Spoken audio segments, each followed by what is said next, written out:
కేటీఆర్ గారిపై పెట్టిన case false case దాంట్లో పసలేదు. కుట్రపూరితంగా కేసు పెట్టారు. రివెంజ్ కేసులా ఉంది. ఇది ముమ్మాటికి రాజకీయ కక్ష సాధింపు కేసు. కోర్టు విచారణ చేసుకోండని చెప్తే కాంగ్రెస్ పార్టీ మంత్రులు, అనుకూల మీడియా కేటీఆర్ గారు దోషి అని కోర్టు చెప్పిందని దుష్ప్రచారం చేస్తున్నారు. రాష్ట్రంలో మోసపు పాలన నడుస్తుంది, డైవర్షన్ పాలన నడుస్తుంది. రైతు భరోసాలో 15,000 ఇవ్వకుండా మోసం చేసిన కాంగ్రెస్ పార్టీపై వెల్లువెత్తిన ఆగ్రహాన్ని పక్కదారి పెట్టేలా కేటీఆర్ గారిపై కేసులు పెడుతున్నారు. ఈడీ, ఏసీబీలు పోటీలు పడి మరీ కేసులు పెడుతున్నారు. కేటీఆర్ కేసులకు భయపడే వ్యక్తి కాదు. ఉద్యమ శిఖరం కేటీఆర్. జైలు కేసులు కేటీఆర్ గారిని ఆపలేవు. కడిగిన ముత్యంలా కేటీఆర్ గెలుస్తారు. పార్లమెంట్ ఎన్నికల్లో ఒక ఫ్రస్ట్రేషన్ గురైనటువంటి ముఖ్యమంత్రి ఏ ప్రాంతానికి పోతే ఆ ప్రాంతం దేవుళ్ళ మీద ఓట్లు పెట్టుకున్నాడు. ఆగస్టు 15 దేవునితో ఆగస్టు 15వ తారీఖు వరకు నీకు రుణమాఫీ పూర్తి చేస్తాం. ఆగస్టు 15 2024 పోయి అక్కడ 4 మాసాలు అయిపోయింది. 5వ మాసం జనవరిలో మనం చూస్తాం. ఇప్పటికి రుణమాఫీ పూర్తి కాలేదు. మంత్రుల మధ్యనే సమన్వయం లేదు. వ్యవసాయ మంత్రి ఓ తీరుగా మాట్లాడుతాడు, ముఖ్యమంత్రి ఇంకో తీరుగా మాట్లాడతాడు. ఆ సబ్జెక్టుతో సంబంధం లేనటువంటి మంత్రి ఇంకో తీరుగా మాట్లాడతాడు. రుణమాఫీ పూర్తి అయిందని చెప్పి వ్యవసాయ మంత్రి స్టేట్మెంట్ ఇచ్చారు. నిజంగానే చివరి దఫా వాళ్ళు విడుదల చేసినటువంటి నిధులు నేటికి కూడా ఇంకా ఖాతాదారుల బ్యాంకులలో వాళ్ళ అకౌంట్లో జమ కాలేదు. అంటే రుణమాఫీ విషయంలో ఇచ్చిన మాటను మీరు అమలు చేయలేకపోయారు, అభాస్ పాలేదు. రైతు భరోసా విషయంలో ప్రజల దృష్టిని మరల్చడానికి ఒక కొత్త పందాన్ని ఎన్నుకొని నేను ముందుకు పోతున్నాను. డిసెంబర్ 9 పోయింది, 100 రోజులు గడువు పోయింది. ఆగస్టు 15 పోయింది. రుణమాఫీ ఇంకా పూర్తి కాలేదు. అదేవిధంగా ఆ రుణమాఫీ కానటువంటి రైతులకు కూడా మీరు ఇచ్చిన మాటను నిలబెట్టుకోవాలని, ఆ రైతాంగానికి రుణమాఫీ చేయాలని చెప్పి భారత రాష్ట్రం పక్షాన మేము డిమాండ్ చేస్తాం. ఇంకా మీరు అనౌన్స్ చేసినటువంటి రైతు భరోసాలు కౌలు రైతుల గురించి మీరు ఎన్నికల మేనిఫెస్టోలో పొందుపరుస్తున్నారు. వాళ్ళకు కూడా సమానంగా ఇస్తాం. ఆ విషయం ఎక్కడ కూడా ప్రధానమైనటువంటి కారణం గత శాసనసభ ఎన్నికల్లో అధికారమే లక్ష్యంగా ఆచరణకు సాధ్యం కానటువంటి హామీలను మేనిఫెస్టోలో పొందుపరిచి ఆనాడు పిసిసి హోదాలో నేను ముఖ్యమంత్రి గారు, మేనిఫెస్టో కమిటీ చైర్మన్, ప్రస్తుతం మంత్రివర్గ సభ్యులు ఆచరణకు సాధ్యం కానటువంటి హామీలను ఇచ్చి ఎన్నికల ప్రచారాలలో వివిధ పథకాలను కళ్యాణ లక్ష్మిని ₹1,00,000 నుంచి కుటుంబంగారు ఆధారంగా ఇస్తామని, పెన్షన్ 2,000 పెన్షన్ని ₹4,000 నుంచి అందిస్తామని, రైతు బంధు ₹5,000 సరిపోతాయి, కారుకు ₹7,500 ఇస్తామని ఇచ్చడమే కాకుండా అధికారంలోకి రాగానే వెంటనే ఇవన్నీ అమలు చేస్తామని చెప్పి ఆ రోజు ఎన్నికల సభలో హామీ ఇచ్చినారు. నిజంగానే ప్రజలు నమ్మినారు. వీళ్ళు చేసినటువంటి మోసానికి గురై ప్రజలు నమ్మి అధికారాన్ని కట్టబెట్టారు. అధికారంలోకి వచ్చినటువంటి ఈ పాలకులు దిక్కుదోచని పరిస్థితుల్లో ఏం చేయాలనో తోయక నిశ్చయ స్థితికి నెట్టేయబడ్డారు. ఆ క్రమంలోనే వాళ్ళు ఇచ్చినటువంటి హామీలు, మిగతా హామీలు, కళ్యాణ లక్ష్మి కావచ్చును, పెన్షన్లు కావచ్చును, ఇతరత్ర మిగతా హామీలను జాప్యం చేయడానికి కొంత వెసులుబాటు ఉన్నటువంటి పథకాలు, ప్రత్యేకంగా రైతు భరోసా కానీ, రైతు రుణమాఫీ కానీ వాయిదాలు వేయడానికి కానీ, జాప్యం చేయడానికి కానీ వీలు కానటువంటి పరిస్థితి. ప్రభుత్వం మీద ఒత్తిడి పెరిగింది, కంపెన్షన్. ఆ క్రమంలో ఏం చేయాలనో ఆలోచించి ముందస్తుగానే తప్పుడు కేసును దాన్ని తయారు చేసుకొని ఏదో జవాబు చెప్పాలి రైతాంగానికి, తెలంగాణ రైతాంగానికి. కాబట్టి 4వ తేదీన క్యాబినెట్ సమావేశం పెట్టారు. క్యాబినెట్ సమావేశంలో నిజంగానే యావత్ తెలంగాణ రైతాంగం మొత్తం ఆనాటి వరకు బకాయి పడ్డటువంటి ఒక ఎకరానికి ₹17,500 ప్రభుత్వం చెల్లించాలి వారిని ఎన్నికల్లో ఇచ్చినటువంటి హామీ ప్రకారంగా. మొట్టమొదటి యాసంగి పంటకు ₹7,500 అన్నారు, ₹5,000 ఇచ్చినారు. రెండవ పంటకు అసలు ఇవ్వలేదు. వానాకాల పంటకు 7,500 ఇవ్వాలి. తిరిగి మళ్ళీ యాసంగి పంట వస్తుంది, దీనికి 7,500. మొత్తంగా ఆయన క్యాబినెట్ సమావేశం పెట్టే నాటికి యావత్ తెలంగాణ రైతాంగానికి ఒక ఎకరానికి ₹17,500 అతను బకాయి పడ్డాడు. అతను హామీ ఇచ్చిన హామీ ప్రకారంగా. నిజంగానే ఆ ₹17,500 గురించి ఏం ప్రకటన వస్తుందని యావత్ తెలంగాణ రైతాంగం మొత్తం ఎన్నో ఆశలతోటి ఎదురు చూసినటువంటి సందర్భం. కానీ క్యాబినెట్ సమావేశం అయిన తర్వాత వారు ఇచ్చినటువంటి ప్రకటనతోటి తెలంగాణ రైతాంగం ఆశలు మొత్తం అడియాసలైనవి. 7,500 కాకపోగా 6,000 రూపాయలు ఒక ఎకరానికి ఒక పంటకి ఇస్తానని చెప్పినారు.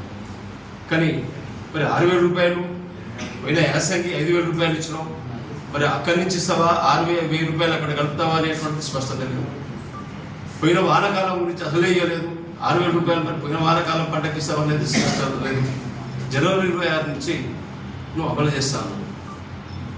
మరి పోయిన బకాయి పడ్డటువంటి 6,000 ప్రకారం లెక్క చూసినా 5,000 ఇచ్చినాం పోయిన యాసంగి, అప్పటికి బకాయి పడ్డాడు. పోయిన వానాకాలం గురించి స్పష్టత లేదు. ఏ విధంగా చూసినా రైతులకు బకాయి పెట్టడం రైతులు సంతోషంగా లేవు. కేబినెట్ సమావేశం అనంతరం ముఖ్యమంత్రి గారి రైతు భరోసా ప్రకటన పట్ల రైతులంతా అసంతృప్తిగా ఉన్నారు. ఇచ్చినటువంటి హామీని నిలబెట్టుకోలేనటువంటి ప్రభుత్వం అన్ని హామీల్లో విఫలమైంది నెరవేర్చడంలో.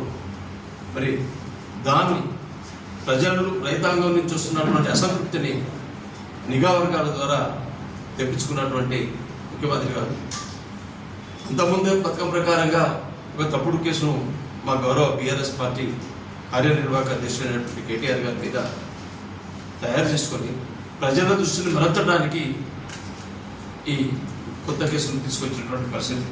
ఫార్ములా ఈ కార్ రేస్ ఎప్పుడైంది? అది 2023 అయింది. 2023 అయితే వీఆర్ 2025. ఇప్పుడు దాన్ని లేవనెత్తాల్సినటువంటి అవసరం దేనికి వచ్చింది అనేటువంటిది ప్రజలు గమనిస్తూనే ఉన్నారు. నిజంగానే ఆ కేసు పూర్వపరాలు కనుక చూస్తే కేటీఆర్ గారి మీద పెట్టినటువంటి case which is vague and baseless allegations. Prima facie of the case ఎక్కడ లేదు. కక్షపూరితంగా కేటీఆర్ గారిని అబాస్ పాలు చేయాలనేటువంటి ఒక రాజకీయ దురుద్దేశంతో తప్పుడు కేసు నమోదు చేసి వారిని ప్రజల దృష్టిలో అబాస్ పాలు చేయాలి.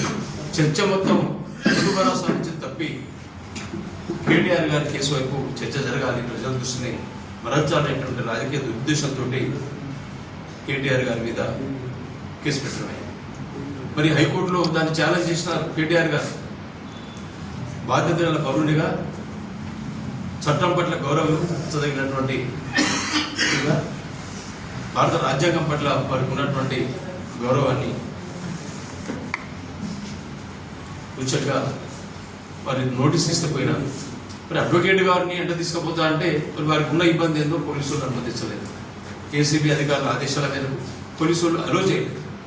తర్వాత మీరు ఏమి వదలుచుకుంటున్నారో ఇవ్వండి అని చెప్పి వాళ్ళే ఒక ½ గంట తర్వాత ఇచ్చి తీసుకొని అట్టించి పంపిస్తారు. సరే, హైకోర్టు వచ్చిన తర్వాత కాంగ్రెస్ నాయకుల తీరు ఎట్లా ఉందంటే నేరం రుజువైనట్టు, కేటీఆర్ గారు నేరానికి పాల్పడినట్లు, అప్పుడే శిక్ష పడ్డట్టు వాళ్ళు వాతావరణం సంబరాలు చేసుకుంటున్నటువంటి పరిస్థితి. కానీ టైమావసి లేదు, విచారణ అవసరం లేదన్న దానికి విచారణ చేయడానికి ఏం తెలుస్తుందని చెప్పి వేసినటువంటి కేసును తీసేసినారు. దాని మీద మా పార్టీకి ఉన్నటువంటి లీడర్స్ ఆలోచించి తదుపరి చర్యల కోసం వాళ్ళు ఉన్నత న్యాయస్థానాన్ని ఆశ్రయించే దిశగా ముందుకు పోతున్నాం. కేసు ఇంకా కేటీఆర్ గారి మీద నేరానికి పాల్పడినట్లు ఆధారాలు కానీ నేరం రుజువైనట్టు కానీ ఎలాంటిది న్యాయస్థానం తీర్పు కాదు అనేటువంటి విషయాన్ని మీ ద్వారా తెలంగాణ సమాజానికి తెలియజేసే ఉద్దేశంతో ఈ సమావేశం ఏర్పాటు చేసినాం. అంతేకాదు, మీరు ఎన్నికల హామీలో భాగంగా ఇస్తుందన్న ఒక పంటకు 7,500, సంవత్సరానికి 15,000 రూపాయలు తప్పకుండా ఇవ్వాల్సినటువంటి బాధ్యత మీ మీద ఉంది. ఆనాడు ప్రజలు మిమ్మల్ని విశ్వసించినారు, అధికారాన్ని కట్టబెట్టినారు. అధికారంలోకి వచ్చినటువంటి మీ మీద మీరు ఇచ్చిన మాట నిలబెట్టుకోవాల్సినటువంటి బాధ్యత ఉంది. ఇప్పటికైనా పంటకు 7,500, సంవత్సరానికి 15,000 రూపాయలు రైతాంగాన్ని మీరు బాగుపడి ఉన్నారు. చెల్లించేంత వరకు మా భారత రాష్ట్రం తరఫున ఆ పోరాటం ఉంటుందనేటువంటి విషయాన్ని మీకు తెలియజేస్తూ, ఈ కేసులకు భయపడేటువంటి పార్టీ కాదు టీఆర్ఎస్ పార్టీ. జైలుకు భయపడేటువంటి పార్టీ అంతకన్నా కాదు. ఉద్యోగ కాలంలో స్టేషన్లు చూసినారు, కేసులు చూసినారు, జైలు చూసినారు, ఇవన్నీ చూసినటువంటి అనుభవం ఉంది. కానీ దురదృష్టమైనటువంటి విషయం, ఓటుకు నోటు కేసులో అడ్డంగా దొరికినటువంటి ఒక ప్రధాన నిందితుడు ఈ రాష్ట్రానికి ముఖ్యమంత్రిగా ఉండడమే నిజానే కాస్త ఇబ్బందికరమైనటువంటి పరిస్థితి. అతను ఏదైతే జైల్లో ఉన్నాడో ఇతరులను కూడా అదే విధంగా తప్పుడు కేసులు సృష్టించి మరి అబద్ధం ఆరోపణలు వాళ్ళ మీద పెట్టి వాళ్ళని కూడా ఇబ్బంది పెట్టాలని చేసేటువంటి ప్రయత్నాన్ని తెలంగాణ సమాజం గుర్తిస్తుంది. ఏదైనా ప్రజలు నిర్ణయానికి వచ్చినారు. మీ ప్రభుత్వ పాలనను చరమగీతం పాడడానికి ప్రజలు సిద్ధంగానే ఉన్నారు. సమయం కోసం వేచి చూస్తున్నారు అనేటువంటి విషయాన్ని